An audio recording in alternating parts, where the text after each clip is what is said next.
வணக்கம் மக்களே. என் அக்கா 4 பேர் அக்கா தங்கச்சிங்க, அண்ணன் தம்பி 4 பேர். 10 பேர்த்தில் 2 பேர் அதெல்லாம் அந்த நாளையிலே எல்லாம் செத்து ஒரு 30-40 வருஷம் ஆகுது.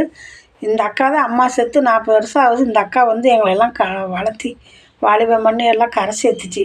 அக்கா இன்றைக்கி கொஞ்சம் முடியாது இருக்காங்க. அது நேற்று நைட்டே ஃபோன் வந்துச்சு, தண்ணி இறங்கலை அப்படின்னு. சரின்னு ஒரே பையன்தான், அவனை அந்த உள்ளூர்லேயே தான் இருக்கிறாங்க. போய் அண்ணன் வீட்டில் தான் அக்காவை பார்த்துக்குறாங்க. அப்புறம் வந்து மகன் வேண்டான்னாலும் மகன் தாய் நினைக்கிறாங்க வரணுன்னு. கண்ணில் தண்ணியாக வருது. பார்க்குறாங்க, அவனை ஒன்றும் இது இல்லை, தண்ணி ஒரு சங்கடம் தண்ணி கூட இறங்கலை அப்படின்னு நேற்று சாயந்தரம் 4 மணிக்கு ஃபோன் போட்டு சொன்னாங்க. சரி, இவர் கொஞ்சம் லைனுக்கு போயிட்டு வந்துடுறோமா, எந்த நேரம் வேணால் ஃபோன் வரும், கிளம்பலான்னாரு. இன்றைக்கி சனிக்கிழமை, அவருக்கு பிள்ளை கோயில் பக்கத்தில் விளக்கு போடுவார், போடல. சரி வீட்டில் நான் போட்டுறேன், நீ கிளம்பு போயிட்டு வாப்பான்னேன். நேற்று பங்குனி உத்தர வரைக்கும் இருந்தால் பரவாயில்ல அப்படின்னு கோயிலுக்கெல்லாம் போகல, வீட்டில் தான் நான் சாமி கும்பிட்டேன். மனசு கஷ்டமாக இருக்குது. எங்கே தூரமாக இருந்தால் கூட பையன் வந்து கொஞ்சம் இது பண்ணலாம். என்னங்க நினைக்கிறது, எனக்கு 2 பொம்பளை பிள்ளைங்க தான். 4 பேர் அக்கா தங்கச்சி. பெரிய அக்காவுக்கு எனக்கும் வந்து இப்போ 2 பேர்த்துக்கு பசங்க, 2 பேர்த்துக்கு பொம்பளை பிள்ளைங்க. எங்கள் பிள்ளைங்கெல்லாம் வந்து இப்போ 4 நாளைக்கு முன்னாடி பார்த்துட்டு போயிருக்காங்க. துணி மாற்றலான்னுட்டு கொஞ்சம் பக்கத்தால் போக முடியாதனால கொஞ்சம் இடுப்பில் எல்லாம் கொஞ்சம் 10 வருஷமாக அவங்க நடக்காது இருக்காங்க. அவங்க வேலையை அவங்க பார்த்துக்குவாங்க, கம்பி தான் ஊணுவாங்க, நடப்பாங்க. அப்புறம் ஏதோ கட்டி இருக்குதுன்னு ஐஸ் கட்டி பிள்ளைங்க யாராவது போனால் வந்தால் பிள்ளைங்கிட்ட ஐஸ் கட்டி வாங்கி வச்சுட்டு நானே கூட வச்சுருக்கேன். அதனால அந்த கட்டி வந்து ஊசியில் யாரோ குத்தி எடுத்துகிட்டு போயிட்டாங்க. யாருன்னு தெரில, அதனால் சொல்ல முடியல. அது அந்த ஓட்டை இருந்திருக்க மாட்டிருக்குது. அதில் ஈரம் படப்பட எந்திரிக்காது, அப்படியே உட்காரவும் படுக்கவும், போகிறவங்க தூக்குறப்போ கொஞ்சம் சங்கடப்படவும் இப்படியே இருக்கும். அதுதான் கொஞ்சம் எல்லாம் வினையாயிடுச்சு. அதில் ஒரு தம்பி வேறு கால் ஒடிஞ்சு இப்போ ஒரு 4-5 மாதம் ஆகுது. கால் ஒடிஞ்சு நடக்க முடியாது. அவனும் இப்போ ஏதோ ஓரளவு கம்பி பிடிச்சி நடப்பான்னாட்டுருக்குது.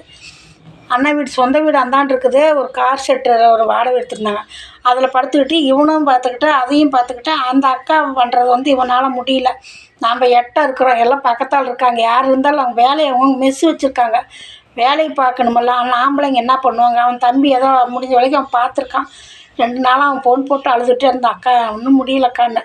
இந்த பையனை போய் நேற்று கூப்பிட்டு வந்தாங்களாம், வந்து கொஞ்சம் துளசி தண்ணிக்கு ஊற்றுட்டு அப்படின்னு சொல்லி கூப்பிட்டதுக்கு, இந்த மாதிரியெல்லாம் யாராக இருந்தாலும் எங்கள் இதோட போகட்டும், தாய் அப்படின்னு என்ன ஒரு சொத்து சுகத்தை எடுத்துகிட்டு வந்து தலைமாட்டில் வையின்னு நான் சொல்கிறோம்.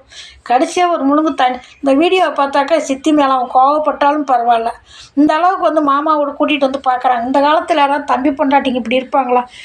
அவங்களுக்கு தம்பி போய் எனக்கு வந்து அண்ணன் பொண்டாட்டி, நான் அம்மானு தான் கூப்பிடுவேன்.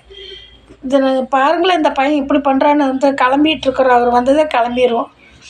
சரிங்க மக்கள், எனக்கு இன்னும் சாமி கும்பிட்டு திண்ணீர் வைக்கக்கூட எனக்கு மனசு இல்லை. ஆண்டவங்ககிட்ட நம்ம என்ன சொல்லி, அப்பா செத்து அப்போ 6 வருஷம் ஆகுது. அப்பா இருந்தப்பயே அக்கா அப்படித்தான் அழுவோம், அப்பா என்னை கொண்டு போக சொல்லி நீ கும்பிடுப்பான்னு சொல்லும். நான் அமாவாசைனால அவங்க விளக்கெல்லாம் போட மாட்டாங்க, அவங்க வேலையே அவங்க சரியாக இருக்கும். எங்கள் அண்ணங்கிட்ட சொன்னேன், அப்பா படத்துக்கு விளக்கு போடுப்பா, அதாவது அக்கா கும்பிட்டுன்னு சொல்லி. அப்புறம் கும்பிட்டு தான் அன்றைக்கி நைட்டே பாருங்கள், தெய்வம் வந்து நம்ம தாய் தோப்பம் தான் தெய்வம். அப்பா வந்து அன்றைக்கே நான் சொன்னேன், 4 பொம்பளை பிள்ளைங்களும் நான் கடைசி நான் சொன்னேன், அண்ணா அப்பா விளக்கு போடுப்பா. அக்கா அந்த கட்டிலில் உட்காந்துக்கிட்டு கூட அப்படி திரும்பி பார்த்துச்சுன்னா அப்பா ஒளி தெரியுதுன்னு அப்பாவை நினச்சி கும்பிடுக்கான்னா எல்லாம் கும்பிடுன்னா அது கொஞ்சம் மனசில் கொஞ்சம் என்ன சொல்கிறது, யாருக்குமே இன்னும் கொஞ்ச நாளைக்கு இருக்கலாம்னு தான் எனக்கு சொல்லுவோம். அதில் வந்து ஆனால் போனாலும் போக முடியாது, இன்னும் கொஞ்ச நாளைக்கு இருந்தாலும் இருக்க முடியாது. கூப்பிட்டா போய் தான் ஆகணும். சரிங்க மக்களே, கிளம்பிகிட்ருக்குறோம். இந்த நாய் வந்து ஒரு தண்ணி ஊற்றுனானா இல்லையே தெரியல. இவங்களும் ஏதோ கொஞ்சம் அந்த அப்போ கொஞ்சம் ஒருத்தர் கட்டி பொழைச்சி 30 வருஷம் 35 வருஷம் பொழைச்சி ஏமாற்றிட்டு எல்லாம் சுருட்டிட்டு ஓடிட்டான். அந்த கோபம் அந்த பையனுக்கு இப்போயாங்க பழி வாங்குற டைம் ஆகுது. நான் இல்லைன்னு சொல்லலை, அந்த பையனுக்கு ஒரே பையன்தான். பையனுக்காக நினைக்காத அவன் நம்மளை கைவிட மாட்டான்னு சொல்லி ஏமாந்துருச்சு. அவன் எல்லாம் சுருட்டிட்டு போயிட்டான். அது இந்த நேரத்தில் பழி வாங்குற நேரம் இல்லைங்க. அது என்ன இப்போ எல்லாம் வாரி வரிச்சிக்கிட்டா போகுது. இல்லை, ஒன்றுமே இல்லாத நல்ல துணிமணி கூட கட்டுறதுக்கு இல்லாத அதை இருக்கிற துணி மாற்றி விடக்கூட அங்கே வேலை செய்கிற பிள்ளை வந்து அவங்க பார்த்துக்க சொல்லி ஆள் போட்டிருந்தாங்க. அது பாப்பா தூரமாக இருக்காங்க, அவங்க டெய்லியும் வர முடியுங்களா? சரிங்க மக்களே, கிளம்புறோம். எல்லாம் உங்களுக்காக வேண்டிக்கிங்க. போகுது, இதுக்கு மேலே அந்த ஆத்மா சிரமப்படுறது வேண்டாம். என்ன போய் இன்னைக்கு பௌர்ணமி வரைக்கும் பார்க்கலாம்டா, நேற்று கூட நேரமெல்லாம் ஃபோன் போட்டு அழுதான், அக்கா என்னால் இங்கே இருக்கவே முடியலக்கா அப்படின்னு. அப்படி சொல்லாதடா, ஏன்னா ஆம்பளை பையன் நல்லா இருந்தால் கூட தூக்கி பிடிச்சி உதஞ்சி ஏதோ கொஞ்சம் தண்ணி கிண்ணி ஊற்றுவான் பிடிப்பான். எடுத்து கீழே போகலான்னாலும் கீழே எல்லாம் போடாதடா, உன்னை நான் கம்பி பிடிச்சி ஊனி நிற்கிறான். நான் வீட்டுக்கு போயிடுறேங்க்கா. அவங்க வீடும் அதுவும் பக்கம் மெஸ்ஸில் என் தம்பி ஒய்ப்பு அதுவும் வந்து வேலைக்கு வருது. வேண்டாம்டா, இங்கே இருந்தால் தான் அதே சாப்பாடு கொண்டு வந்து கொடுக்க முடியுது பிடிக்க முடியுது, நீ அப்படிலாம் சொல்லாதடா, நாளைக்கு பௌர்ணமி முடியட்டுன்டான்னு சொன்னேன். சரி மக்களே, போயிட்டு வரோம்.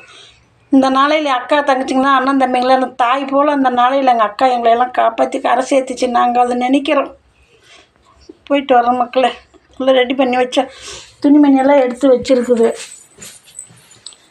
நேற்று நைட்டே தண்ணி இறங்கலைன்னாங்க. அவங்க ஏதோ ஆர்டரில் இருப்பாங்க, ஆர்டர் முடிச்சு தான் கிளம்புற மாதிரி இருக்கும். வந்துட்டாராட்டுக்குது.